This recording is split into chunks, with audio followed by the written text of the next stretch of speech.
Dorofina Batambeki nagira ngo akazarurwa hitakeri umwaka gwarwo mu Rwanda makumyana ngo takahurra gumuntu wena arukugira ngo haruho mukama witaka ngo mbwena atangara ahabwa abantu abaruko munyangara za hitakeri kazarwo mwaka gwa makumyana nakururo mwitakeri gecubungu naberere banje nababona muri kureba bona bazarirwom kandi ryitaka neryabo abantu umuntu baza kunyaga batore hiye nente numwe zikurira numwe bari kwihebya kurya azo mcyungo cyito kinyomu serwa kwanje nasemya kankagoma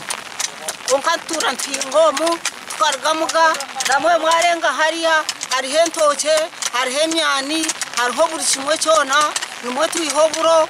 abatura tubashanjire no bahinga hitakeri kandi no bagira ngo tubaricereza abantu abatine bahame ngo babatwareho itaka ryabo nukwe kushaba bebembezi okubahwera abanje chemba bakiza barete byapa babyaramye cyo tarota kutumanya twabitegeyo turutinzire bamambiza mbakwata bakazana nabana nabashisha mbatwakefu nambe bakatwarefu kazitu 500 mwena tutubeye turyaho omyaka eji abantu bashema abatuzi twahora ngo kisozi bakakiza kandi bakituyo twatutubeye turyaho twahora ngo bakacyuguza bacuguzo mugiga twagambaho na mukuru w'entebe ya kashatu ahabwe gombo reji kandi nshongeji yajigambaho we as leaders twabashoborora ngo the sorting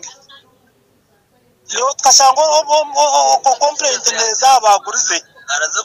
waguzira nyoni ntekateka ngutayine rubanja kuyaho naba bagurize bakaguza mu